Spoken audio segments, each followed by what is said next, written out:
Estamos iniciando a palestra Os Erros Teóricos de Marx. Os erros de Marx. Até agora nós vimos que o marxismo ele tem 5 pernas. O materialismo dialético, que nós estudamos, e apresentamos a contraproposta, que é o deusismo científico, que é os valores e as ideias cristãs fundamentadas na ciência pró-Deus contemporânea. Vimos o materialismo histórico, que apresentamos como contraproposta o historicismo deusista. E agora nós vamos ver as teorias sociológicas de Marx. São 5 partes. Depois veremos as teorias econômicas e as teorias políticas. A sociologia, ela surge na Europa do século XVIII, logo após a Revolução Industrial. As condições sociais da época levaram alguns pensadores da época a estudar a questão da sociedade, as transformações que estavam em andamento. Um dos primeiros que se dedicou a esse estudo é Claude-Henri de Saint-Simon, um francês que desenvolveu uma visão sociológica, embora ele não seja muito enfatizado hoje, e que é a base, não é, do pensamento de Auguste Comte, que é o sucessor e herdeiro do pensamento sociológico de Saint-Simon. No livro A Natureza Mística do Marxismo, nós pusemos aqui na contracapa uma síntese do pensamento do Claude-Henri de Saint-Simon e do Auguste Comte, que é a ideia de construir uma nova religião da humanidade, humanista, sem Deus, sem cristianismo, sem a Bíblia, sem nenhuma referência à civilização cristã. E que essa nova religião da humanidade, ela foi sistematizada e organizada pelo Auguste Comte. Embora a ciência ateísta jogue para debaixo do pano, debaixo do tapete, toda essa dimensão ocultista e satanista desses pensadores, elas não desapareceram, são fatos da biografia desses caras. O Comte, embora hoje, quando se fala em sociologia, só se apresenta algumas ideias básicas da sociologia de Comte, que na verdade ele surrupiou do Saint-Simon. Mas ninguém diz, por exemplo, que ele criou uma nova religião. Passou a maior parte da vida dele elaborando um novo calendário, né, para eliminar o calendário cristão, as datas. Tirou todos os santos e colocou os heróis do progresso humano. E colocou ele próprio e a Clotilde de Vaux, a mulher dele, no centro. Criou os templos positivistas, espalhou pelo mundo, inclusive o Brasil. A influência do positivismo foi imensa na proclamação da República. Então, na verdade, o Comte foi mais um místico ocultista anticristão, que de fato um sociólogo. Okay? Mas a ciência ateísta é desonesta, então ela tem a tendência a esconder. É como Newton, por exemplo. Newton era um alquimista, um bruxo, era um homossexual degenerado, ladrão.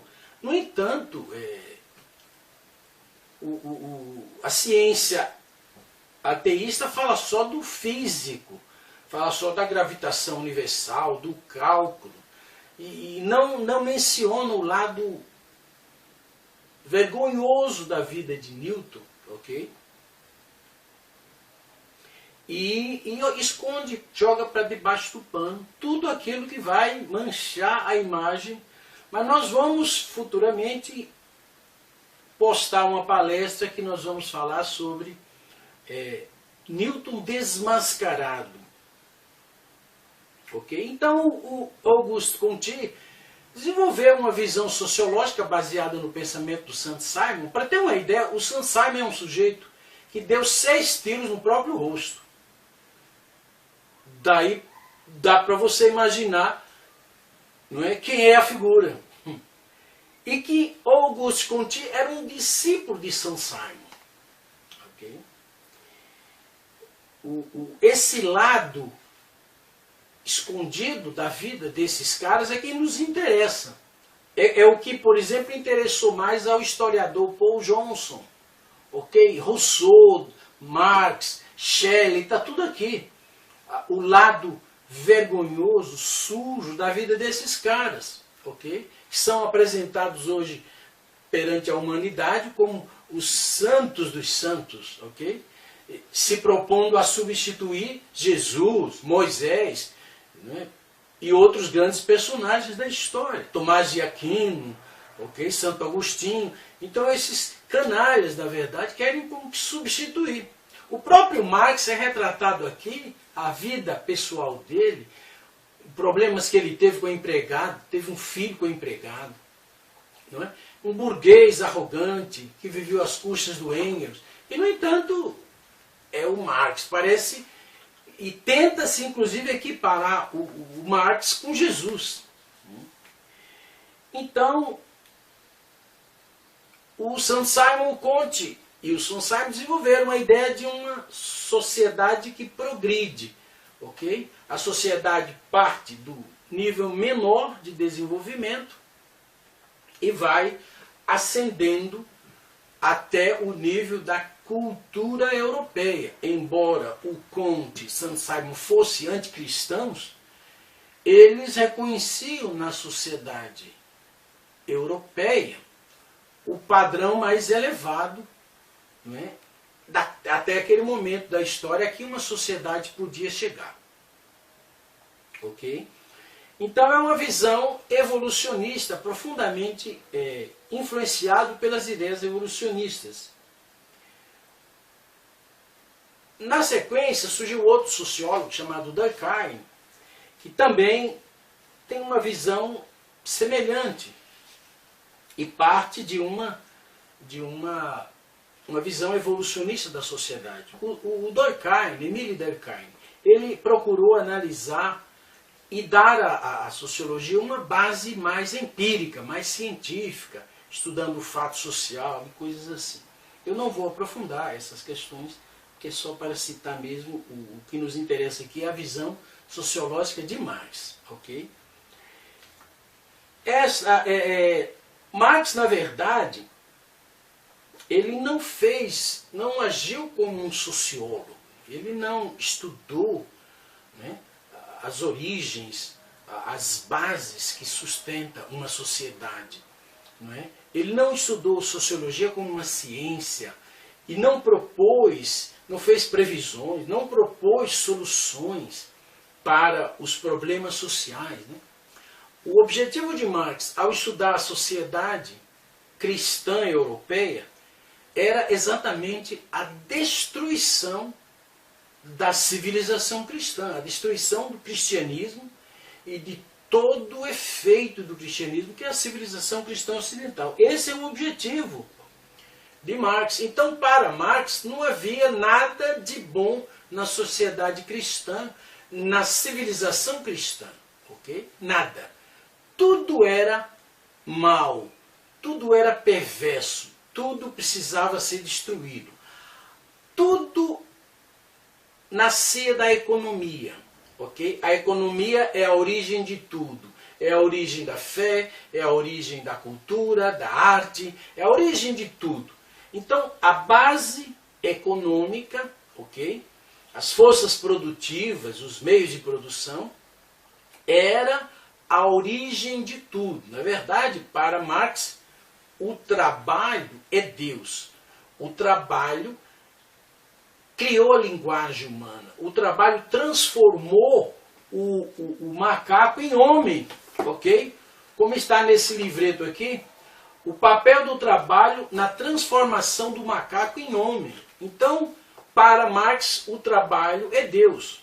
O trabalho criou o próprio homem, criou a mentalidade humana, a inteligência e tudo mais. Então, essa ideia hoje é absolutamente imbecil.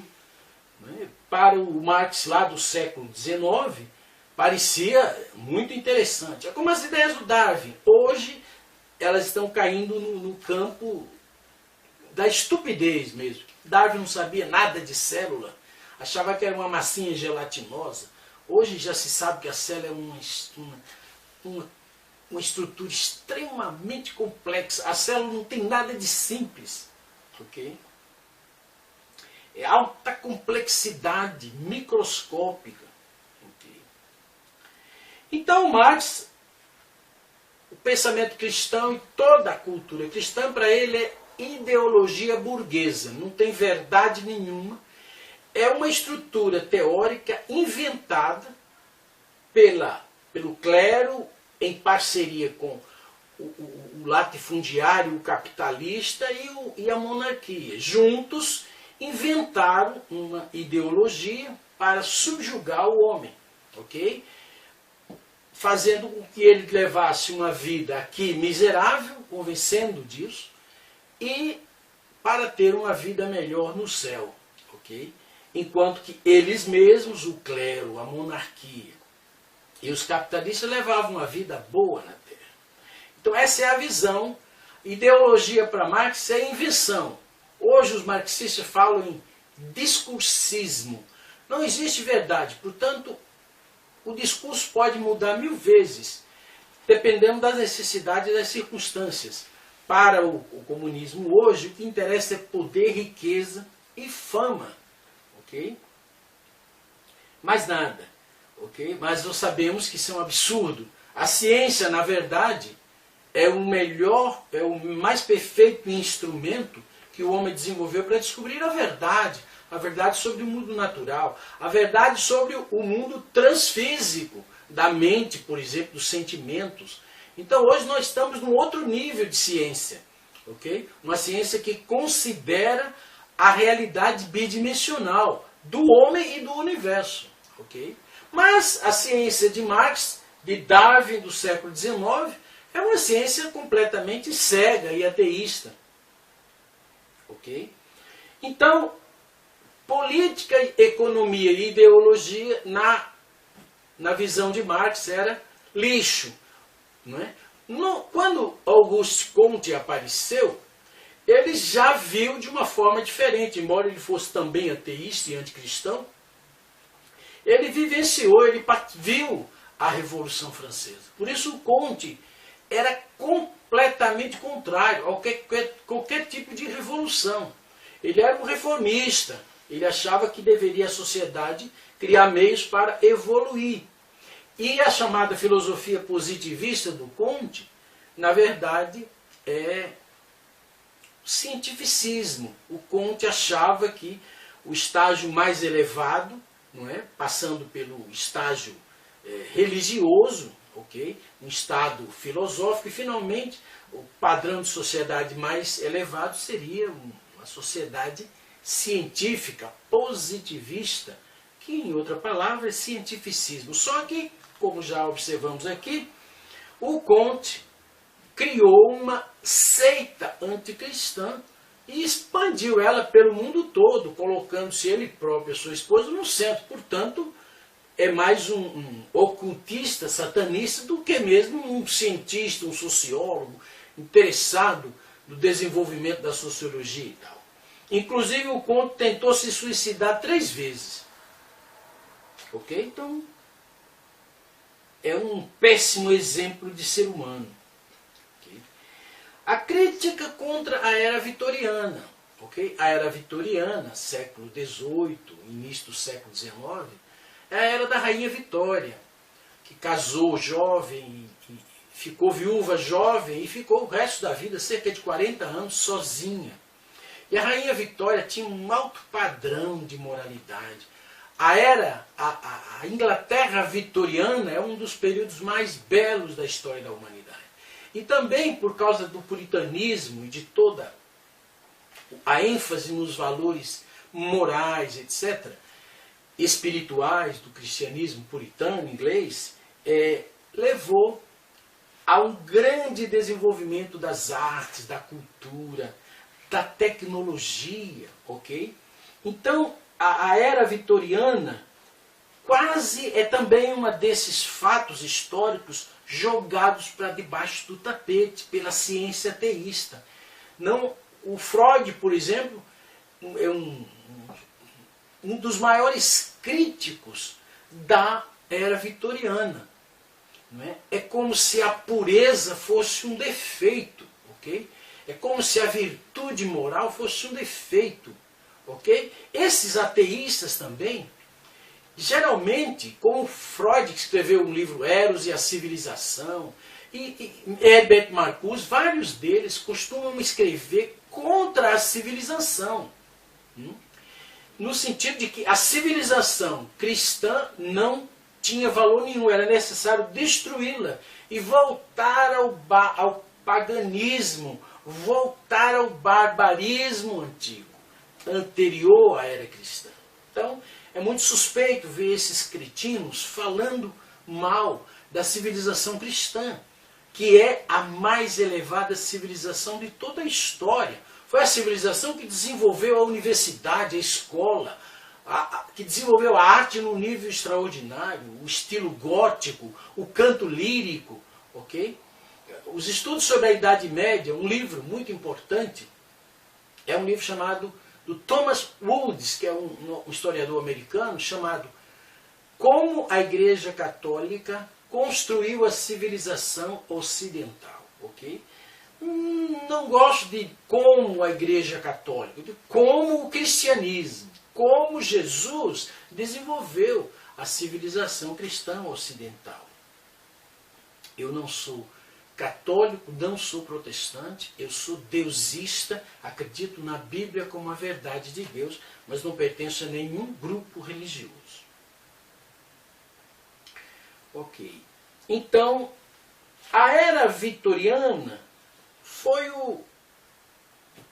antecedeu a explosão da Revolução Industrial Inglesa. Né? E a Revolução Industrial multiplicou, não é, a produtividade, deu às pessoas mais pobres acesso. Né? A Revolução Industrial também influenciou na produtividade no campo.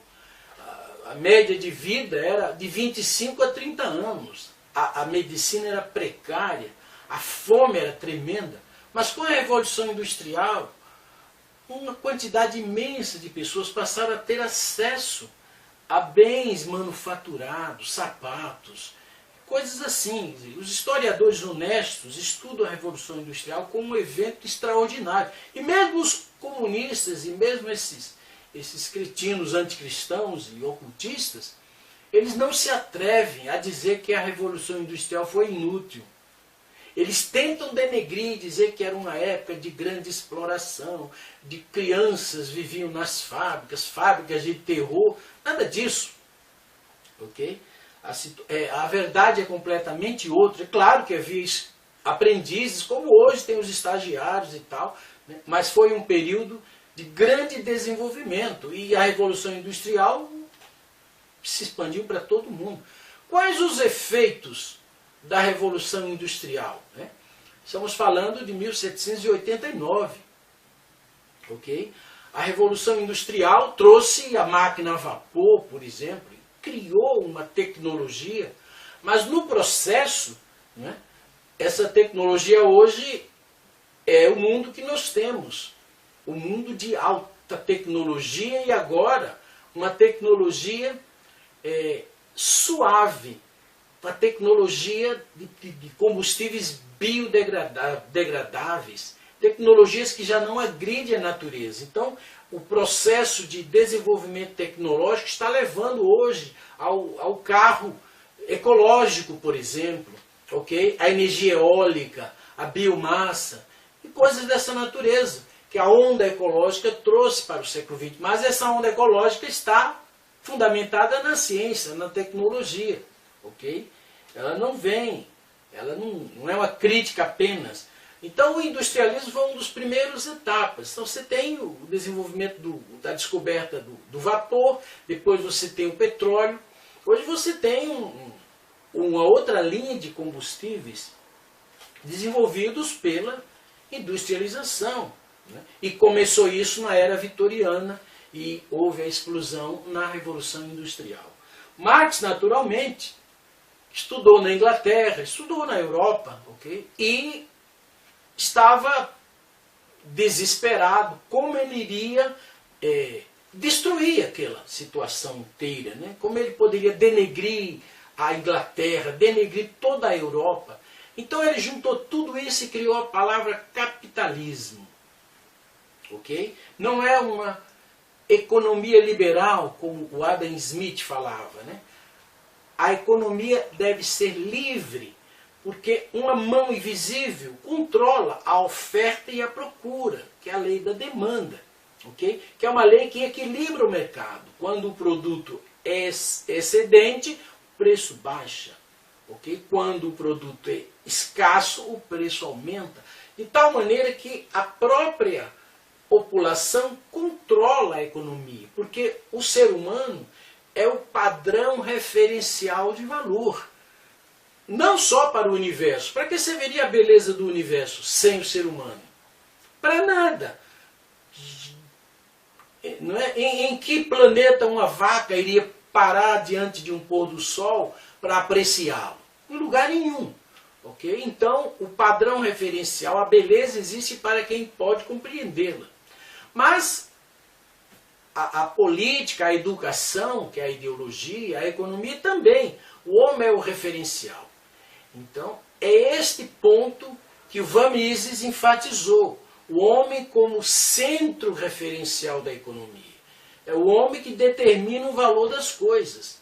Ok? Por que um diamante tem valor? Porque a beleza dele encanta o homem. Como ele é raro, ele acaba sendo um produto de alto valor. Assim como o brilho do ouro, da prata. Ok? É o homem o determinante do valor. A população em si. Ok? Então, Marx não queria, né, estudar a sociedade cristã para ajudar, né, em seu desenvolvimento. Marx queria destruí-la. Para isso ele precisava destruir a fé, né, das massas trabalhadoras. Você chega para uma pessoa pobre e diz assim: você está sendo roubado. Por isso você deve se unir com outros pobres também, pegarem armas e matar os capitalistas e tomar tudo. Ok?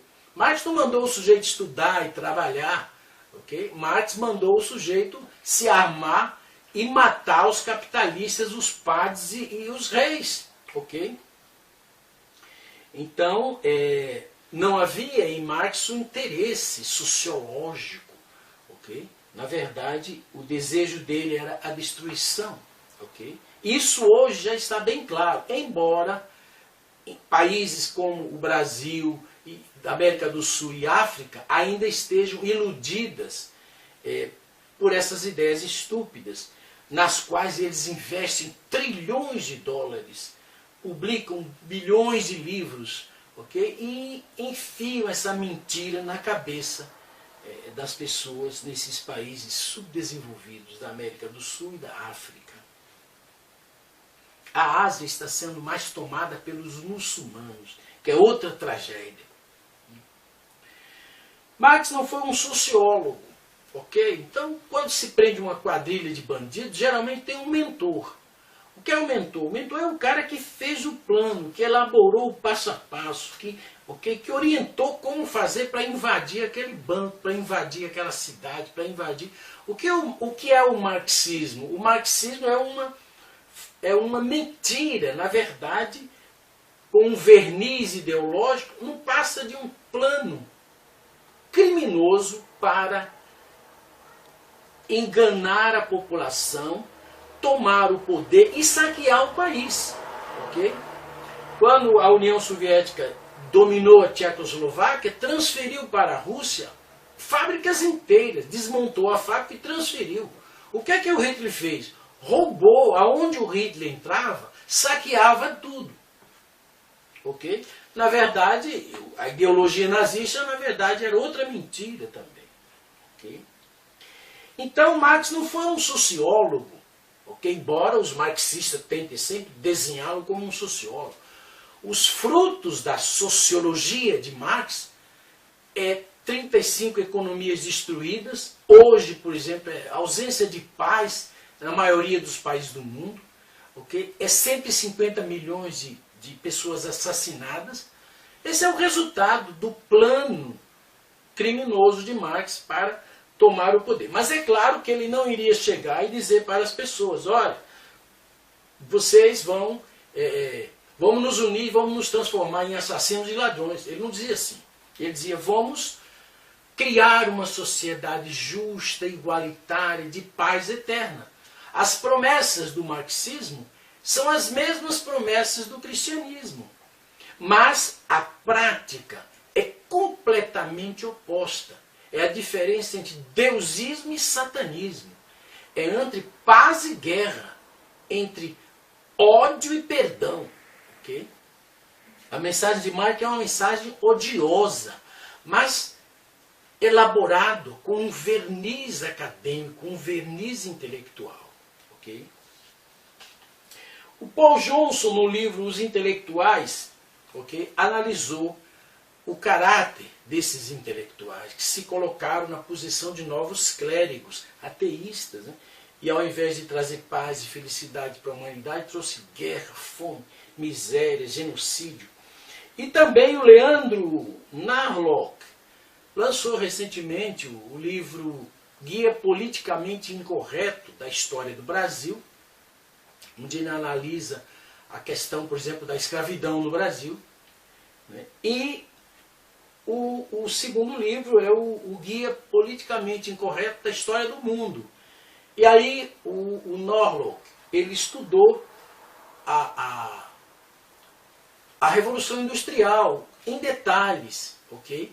E também estudou sobre o comunismo. E ele então enumera lá 32 razões pelas quais não se pode levar o comunismo a sério. Entendeu? É uma grande piada. Mas uma massa ignorante é facilmente manipulável com a promessa de riqueza imediata. Okay? Então vamos tomar tudo o que eles construíram, porque eles estão roubando de nós. Então vamos tomar tudo. Okay? Então, o que gera a riqueza? A força física ou a força mental? A criatividade. Okay? O sujeito inventou o motor, o sujeito inventou o computador. Okay? O sujeito, certo dia, entrou um vento na sala, ele era um contador, e espalhou os papéis. Ele arranjou um pedaço de arame, dobrou e prendeu os papéis. Inventou o clipe, ficou bilionário. Um sujeito na Argentina inventou a caneta esferográfica, que tem uma esferinha que gira. Ele viu aquelas máquinas antigas de impressão que tinha uma bola que melava na tinta. Ele trouxe a ideia e botou aqui na pontinha da caneta. Ficou bilionário. Ok? Então, a criatividade é a verdadeira fonte da riqueza, da produtividade. Agora, depois de criado o produto e criado as máquinas para produzi-lo, então veio o trabalho do operário. Questão somente ligar e fazer a máquina funcionar. E em troca desse trabalho ele recebe algo para sua manutenção. Mas ele é livre para permanecer ou não, ou para abrir uma própria empresa e se tornar ele próprio um empreendedor. Essa é a liberdade, essa é a possibilidade que o liberalismo econômico lhe dá. De você trabalhar naquilo que você gosta, naquilo que você ama, e você poder se arriscar no empreendedorismo, criar a sua empresa. O sujeito que criou a Boticário, por exemplo, criou ela no fundo de casa. Okay? O Silvio Santos era um camelô de rua que vivia vendendo aquelas coisas das ruas do Rio de Janeiro, e hoje é um grande empresário. E assim pode acontecer com qualquer indivíduo. Okay? Numa sociedade livre, numa economia livre. Ok? Ok, então vamos ver agora a contraproposta deusista, ok? Para a chamada sociologia do conflito, a sociologia marxista. Né? Nós vimos que Saint-Simon, Comte e Durkheim são três sociólogos da linha materialista, ateísta, ok? Mas o Comte e o Durkheim não falam em revolução, porque eles, não é? O Comte viu os efeitos da Revolução Francesa e ele viu que aquilo só foi um banho de sangue e mais nada. Okay? Logo em seguida, o Napoleão assumiu como um ditador e acabou com toda a história de democracia. Provocou as guerras napoleônicas e matou 5 milhões de pessoas. Então aquilo era só conversa fiada para tomar o poder. Okay? O Robespierre, que liderou a Revolução Francesa, acabou decapitado. Okay? É a autofagia. O comunismo mata os outros e mata a si mesmo, mata os seus próprios amigos. Okay? Então, essa sociologia do conflito, que está implantada no Brasil, okay? A ênfase é sobre esses caras, não é sobre a sociologia de Joseph de Maistre, que é uma visão sociológica cristã, ou a sociologia de Max Weber, que é uma sociologia cristã, que analisou o sistema econômico e ele viu que a burocracia, a divisão do trabalho, criava a riqueza. A burocracia organizava o processo de produção. Okay? Então, o livro Economia e Sociedade, do Max Weber, já é uma crítica e uma contraproposta para a visão de Marx, para a visão anticapitalista, né, e anticristã de Marx. Então, a contraproposta da ciência deusista para a sociologia do conflito é o que nós chamamos de sociologia natural. Okay? A sociologia natural é exatamente isso que ela diz. A sociedade é um fenômeno natural, assim como tudo na natureza. Okay? As abelhas se organizam, as formigas, os cupins, os animais se organizam, formam bandos que têm uma certa organização social.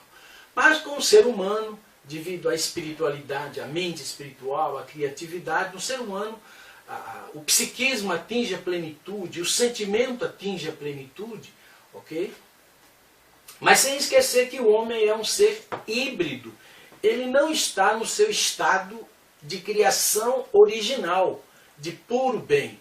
O homem tem dentro dele bem e mal, que é o resultado do triângulo amoroso que se formou no início da sociedade humana. A sociologia natural, ela parte naturalmente da família. A família é a célula básica da sociedade.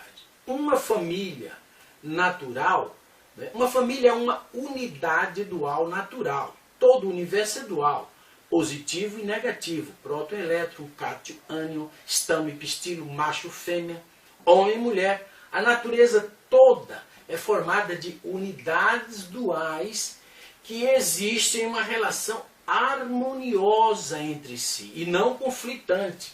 Okay? Então a família é uma unidade dual. Okay? O Marx, embora ele atacasse a família, ele sempre se perguntou por que ele passou a vida dele toda amando uma única mulher, a Jenny. Ele não entendia isso, né? Ou pelo menos dizia não entender, ou fingia não entender. Né? Mas o fato é que homem e mulher se atraem, se apaixonam, formam famílias, e é por isso que a sociedade humana ainda existe. Uma família natural, vivendo num ambiente natural, juntando-se com outras famílias, formam uma tribo, um clã, uma sociedade. E é claro que a família é a célula máter da sociedade. Então, várias famílias formam o corpo social. A sociedade brota da natureza inata do ser humano. Okay?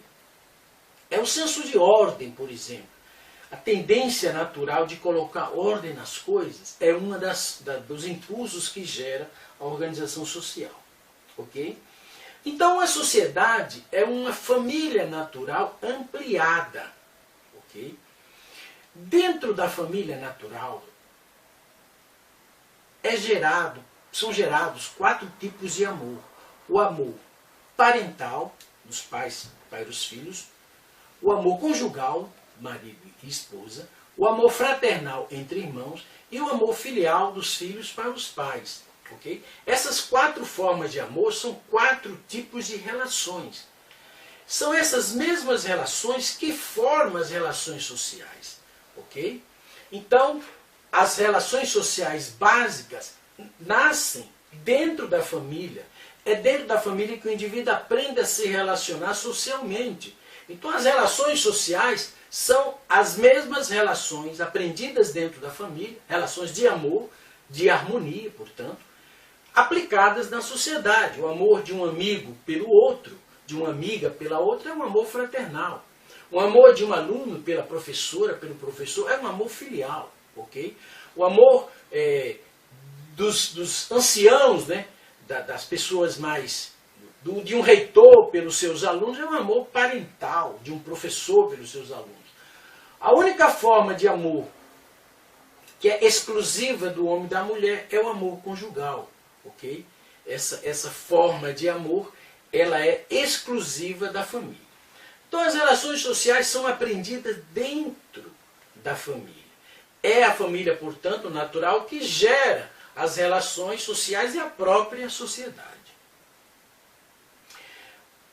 Todo ser humano, ao longo de toda a história, em todos os tempos, é um fenômeno universal e histórico, ele tem dentro da sua natureza 3 desejos essenciais. Né? Então, toda a sociedade tribal, até as sociedades modernas, elas são movidas por esses 3 desejos: educação, família e prosperidade. Okay? Para atender a sua busca pela educação, o ser humano criou um sistema de crenças, o sistema educacional, a ideologia. Para atender o seu desejo de linhagem, de descendência na família, o homem criou as relações familiares, dão origem às relações sociais e a política, que são relações humanas. E para atender ao seu desejo de prosperidade, o homem criou o sistema econômico, okay? Que é a produção dos meios materiais para a sua sobrevivência, a sobrevivência da sua família. Então, toda a sociedade ela tem uma estrutura tríplice, não dupla, como Marx disse. A base e a superestrutura é a base econômica que inventa a superestrutura. Mudando a base econômica, destruindo o capitalismo, você também destrói a superestrutura que o mantém. Aí desaparece o cristianismo, desaparece tudo. Basta destruir o sistema capitalista. Errado. Ok? Errado.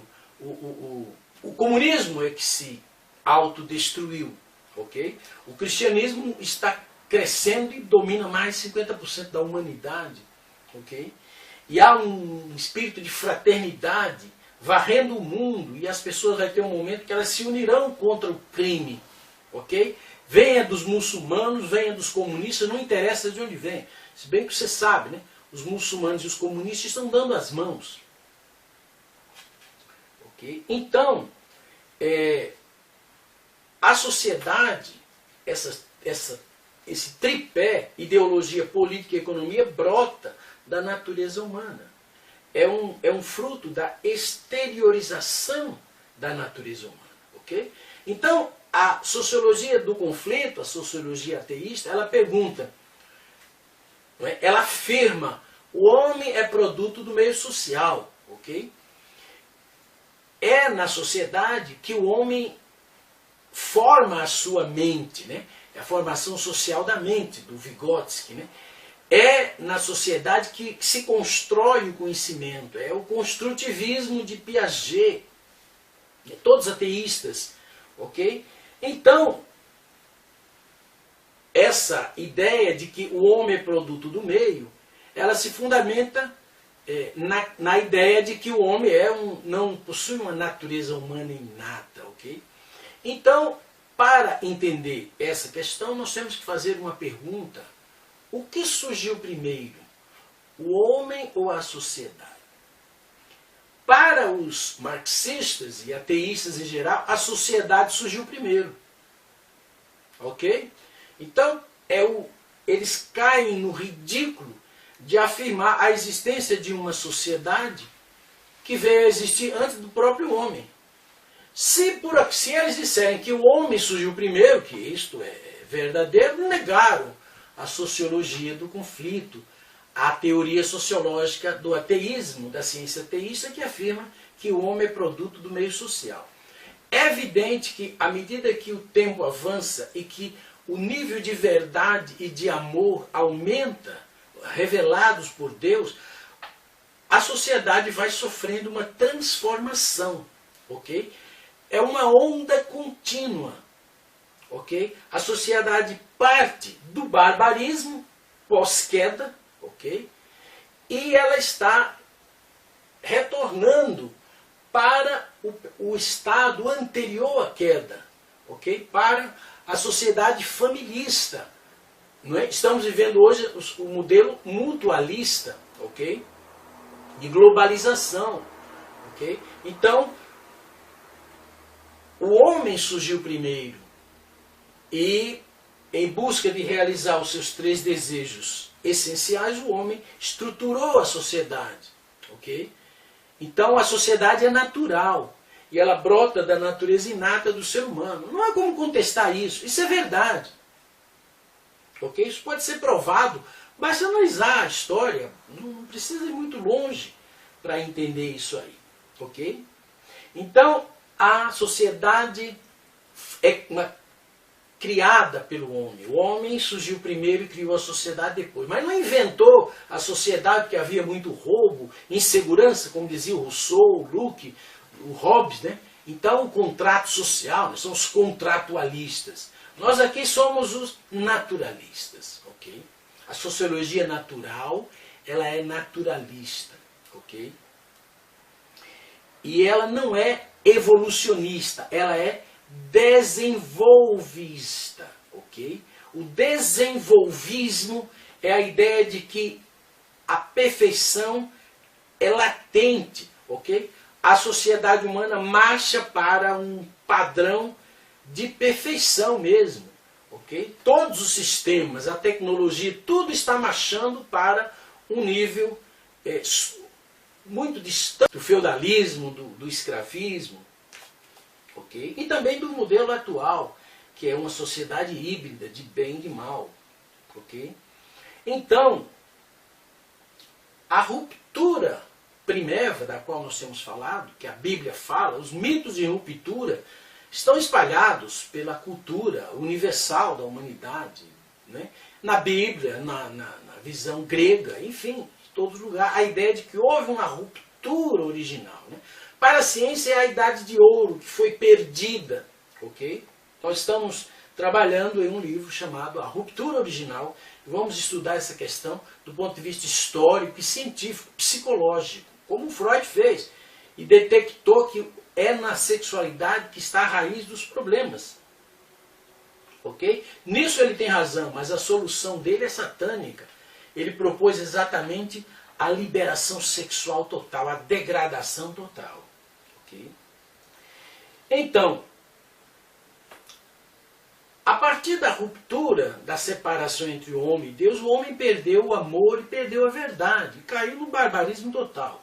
O homem da caverna é, na verdade, o ser humano, após a queda, ele foi colocado num nível, né, até infra-animal, porque a crueldade do homem, de homens como Hitler, como Nero, Calígula, Átila, Cambises, a crueldade do Lenin, do Stalin, do Pol Pot, do Mao Tse Tung, a crueldade desses criminosos não tem paralelo na natureza. Um leão, ele sai para caçar, caça, come, não é? É um minuto, o momento da caça, do mesmo jeito que a gente come uma galinha. E depois o leão vai brincar, ok? Vai brincar com a sua família, com seus filhotes, ok? Você não vê um leão fazendo um genocídio, ok? Isso o homem faz porque ele se tornou híbrido, metade divino e metade satânico.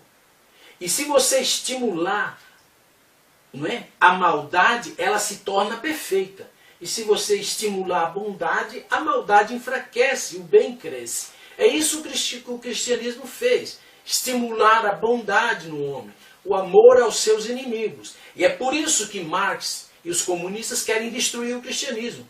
Porque por trás das teorias econômicas, do materialismo dialético, do materialismo histórico e de todo esse ideologismo vagabundo, por trás de tudo isso está a maldade, a perversidade de Satanás. E é por isso que o comunismo traz tanta miséria e tanto sofrimento. Okay? É por isso que eles querem destruir o cristianismo.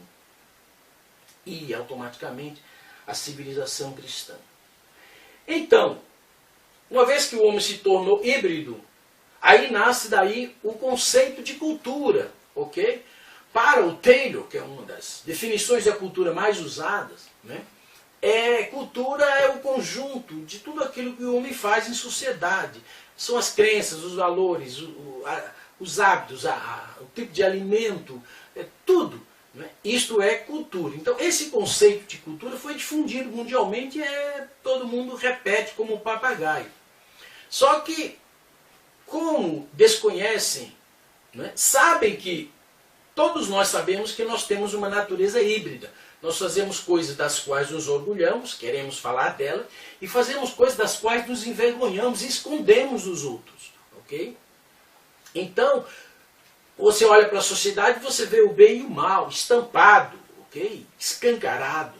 Então você sabe que o bem e o mal existem. Okay? Então você tem, a partir da natureza má do ser humano, você tem a cultura mentira. Okay?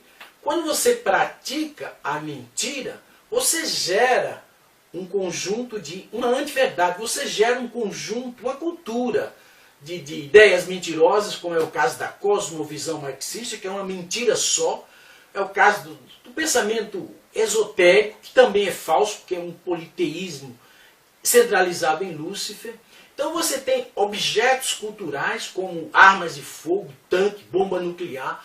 Então você tem a cultura mentira. Quando você pratica a mentira, você gera uma cultura mentira. Mas se você pratica a verdade, você gera uma cultura verdade. Okay?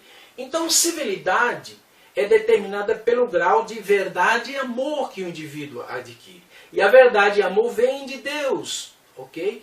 Inspirada através de homens bons, de profetas, de Jesus, de santos, ok?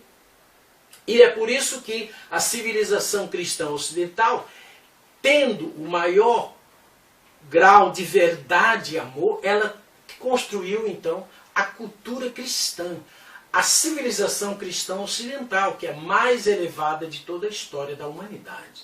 Então, a cultura, o conceito de cultura da sociologia natural, ele parte da cultura mentira e da cultura verdade. E então nós chegamos ao conceito de uma cultura híbrida.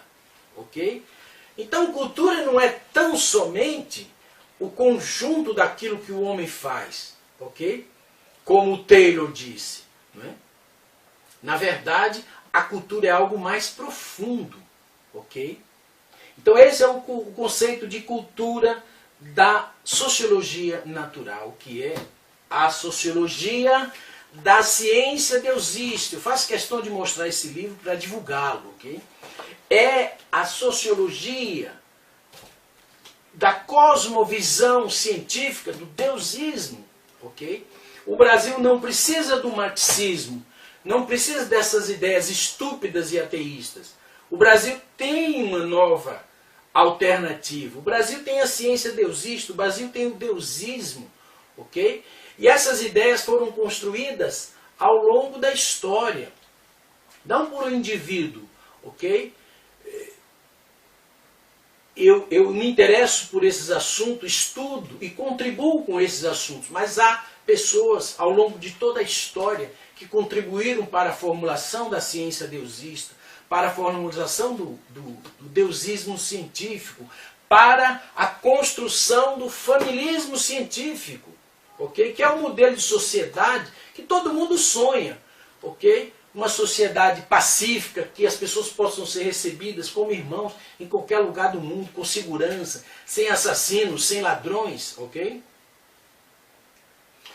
Então, o homem híbrido, ok, gerou, exteriorizou uma sociedade híbrida, ok? Então, o que é o sistema de defesa da sociedade, da civilização cristã? O sistema policial, o sistema judiciário e o sistema prisional é uma forma que as pessoas tipo Abel encontraram de se protegerem das pessoas tipo Caim. Okay? Caim mata para roubar.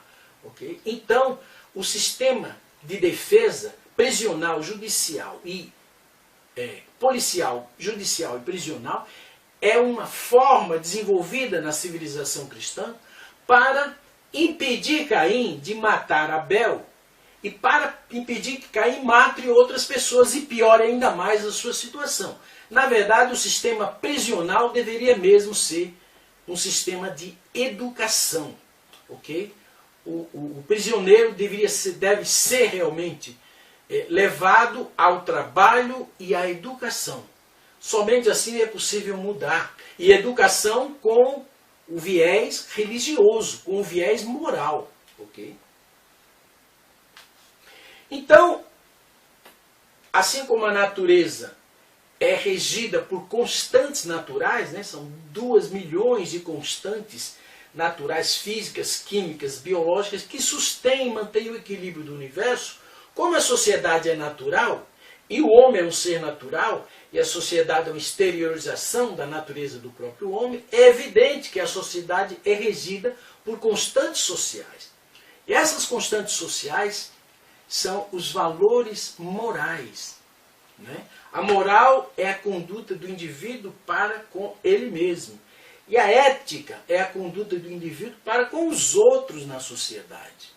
Então, há um conjunto de valores morais, um desses princípios, dessas leis que regem a sociedade, é a lei da família, por exemplo. A família natural. É a lei da dualidade.